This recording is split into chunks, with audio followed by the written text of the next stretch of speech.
1100 কোটি টাকার প্রকল্প যখন বাস্তবায়ন হবে তখন এটাই হবে হিরো পোর্ট। নামটা পরিবর্তন করে মিনিস্টার অফ শিপিং করা হবে সেই সামরিক শাসনের আমলে। তারপরে তো অত সরকার গেল কেউ দেখেনি। একমাত্র স্মার্ট প্রধানমন্ত্রী দেশরত্ন শেখ হাসিনা আজকে স্মার্ট নামকরণ করবে। এটার সঙ্গে আমাদের আভ্যন্তরীণ নৌপথ থাকবে, যেগুলো 10,000 কিলোমিটার নৌপথ তৈরি করার লক্ষ্য নিয়ে আমরা কাজ করতেছি। আমাদের স্থলবন্দর, নদী বন্দর, যেটা বসন্তপুর নদী বন্দর যাচ্ছি আমরা, এই পোর্ট এবং সমুদ্র বন্দর সবকিছু কাভার করতেছে একটা নামের উপর। তো তিনি সেটা করেছেন এবং এই যে ভোমরা, আমরা ভোমরায় ফিরে আসি।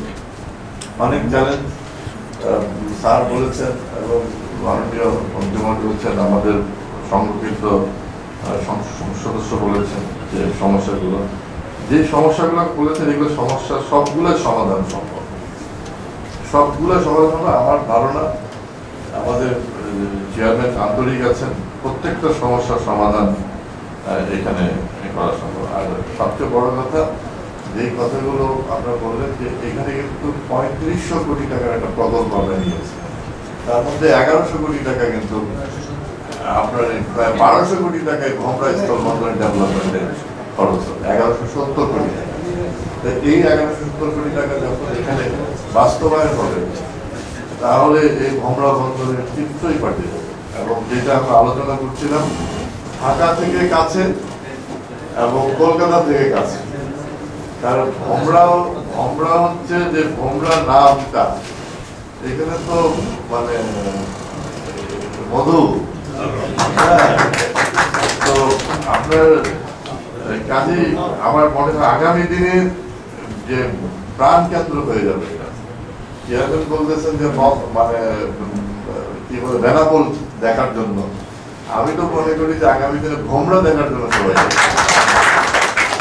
তবে একটা জিনিস হচ্ছে, আমি এখানে যারা ব্যবসা বাণিজ্য করছেন, শ্রমিকরা আছেন, জনপ্রতিনিধিরা আছেন, জনগণ আছেন, আমি বলবো এটা কিন্তু আপনাদের, এই প্রতিষ্ঠানটা আপনাদের। আমি এইটুকু বলতে পারি যে আপনারা একজন রুহুল হক পেয়েছেন বলেই কিন্তু এত ডেভেলপমেন্ট পেয়েছেন। 250-টিরও বেশি ডিজাইন অপশন নিয়ে ওয়ালটন স্মার্ট ফ্রিজ, বোঝে আপনার প্রয়োজন। মাননীয় প্রধানমন্ত্রী দিয়েছেন, কাজে এই যে মাননীয় প্রধানমন্ত্রী ভোমরা বন্দরটা দিয়েছেন, এটা কিন্তু মানে দেখভাল করার দায়িত্ব হবে। কারণ আমাদের বললাম 24টা আমাদের বন্দর, পাশাপাশি আরেকটা বন্দর আছে যেটা একদম অলরেডি ইউজ, মানে এবং খুবই মানে হয়ে গেছে, মানে বেনাপোল। কাজেই এখানে যদি কোনো ধরনের সংকট দেখা দেয় তাহলে কিন্তু ব্যবসায়ীরা কিন্তু অন্যদিকে চলে যাবে। অলরেডি আপনারা বললেন যে 400 থেকে 200 না, 0 হয়ে যেতে পারে। কিন্তু একটু কথা বলি যে 1100 কোটি টাকার প্রকল্প যখন বাস্তবায়ন হবে তখন এটাই হবে হিরো পোর্ট। কারণ আপনারা জানেন যে কোভিড এর সময় আমাদের সব ক্ষেত্রেই ব্যবসার একটা ইন্টারন্যাশনাল ইয়েতে একটা সংকট তৈরি হয়েছে।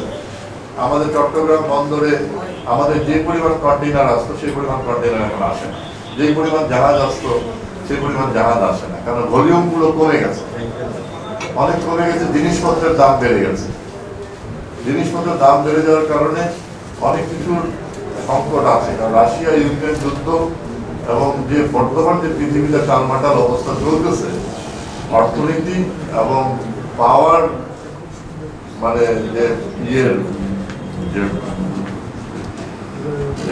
ইয়েরা আছে, পাওয়ারফুল দেশগুলো যে আছে, তাদের যে আধিপত্যের যে খেলাধুলা, এখানে একটা পৃথিবীর অস্থিরতা। ইউরোপে আমি গত কয়েকদিন আগে আমি জার্মানিতে গেলাম, হামবুর্গে, আমার খুব খারাপ লাগলো যে জার্মান মানেই তো ইউরোপ, সেই জার্মানির যে করুণ চিত্র আমি দেখে আসলাম। আমার কাছে মনে হয়েছে যে বাংলাদেশ আমরা অনেক সুখী আছি, ভালো আছি, কারণ তারা যে জায়গায় গেছে সেখান থেকে তো নিচে নামতে পারবে না, এবং কিন্তু তারা কিন্তু নেমে যাচ্ছে। আপনি লন্ডনে যাবেন, আপনি রাস্তা দিয়ে 10 মিনিট হাঁটেন, মিনিমাম আপনার 3-4 জন এখন ভিখারি আপনার হাত বাড়িয়ে দিন। এইরকম একটা অবস্থা হয়ে গেছে ইউরোপে। ইউরোপে সেই চাকচিক্যতা এখন নাই, কমে যাচ্ছে ধীরে ধীরে। আপনার ফিনল্যান্ড, এত বলা হয় প্রত্যেক রেটিং এ আস্তে আস্তে সুখী দেশ, সেই দেশের আসলে সুখ নাই, খুব সংকটের মধ্যে আছে।